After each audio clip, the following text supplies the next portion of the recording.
سورہ فاتحہ 100 مرتبہ پڑھ کر جو دعا مانگی جائے وہ قبول ہوتی ہے. سورہ بقرہ کی تلاوت سے شیطان گھر سے بھاگ جاتا ہے. آیت الکرسی پڑھنے سے محتاجی دور ہوتی ہے. سورہ کہف کو ہمیشہ پڑھنے والا دجال کے فتنوں سے محفوظ رہے گا. والدین کی قبر پر ہر جمعہ سورہ یاسین کی تلاوت کرنے سے اس کی حروف کی تعداد کے برابر ان کے گناہ بخش دیے جاتے ہیں.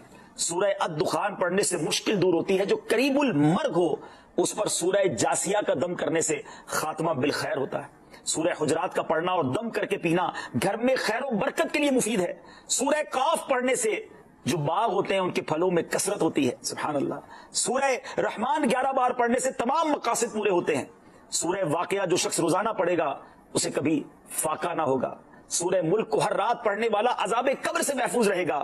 سورہ مزمل کو 11 بار پڑھنے سے ہر مشکل آسان ہو جاتی ہے. سورہ مدثر کو پڑھ کر حفظ قرآن کی دعا مانگنے سے قرآن کریم کا یاد کرنا آسان ہو جاتا ہے. جو بچے حفظ کر رہے ہیں ان کے لیے زبردست وظیفہ ہے. سورہ النازعات پڑھنے سے جان کنی کی تکلیف نہیں ہوگی.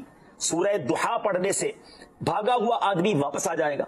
سورہ علم نشرح کو جس مال پر پڑھ دیا جائے اس میں خوب برکت ہوتی ہے.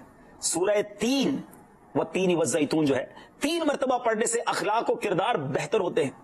سورہ علق میں جوڑوں کے درد کا علاج ہے. سورہ قدر جو صبح و شام پڑھے اللہ عز و جل اس کی عزت بڑھا دے گا. سورہ بینہ برس اور یرکان کا علاج ہے.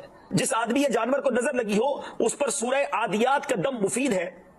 سورہ قارعہ پڑھنے سے بلاؤں سے حفاظت رہتی ہے. سورہ تکاثر کو 300 بار پڑھنے سے جلد قرض ادا ہو جاتا ہے. کئی لوگ کہتے ہیں جناب قرض بہت ہے, چلے قرآن کا وظیفہ لے لیں. الہاکم التکاثر یہ جو سورت ہے 300 بار پڑھنے سے بہت جلد قرض اتر جاتا ہے. سورہ عصر پڑھنے سے غم دور ہو جاتا ہے. سورہ ہمزہ اور سورہ فیل دشمن کے شر سے حفاظت کے لیے اور سورہ قریش جان کی حفاظت کے لیے بڑی مجرب ہے, بڑا کمال کا وظیفہ ہے. سورہ ماعون بڑی مشکل کے وقت میں پڑھنا بہت مفید ہے. سورہ کوثر کی تلاوت سے بے اولاد صاحب اولاد ہو جاتا ہے. کئی بے اولاد بھی وظائف مانگ رہے ہوتے ہیں. سورہ کافرون چوتھائی قرآن کے برابر ہے. سورہ زلزال نصف قرآن کے برابر ہے. سورہ اخلاص تہائی قرآن کے برابر ہے.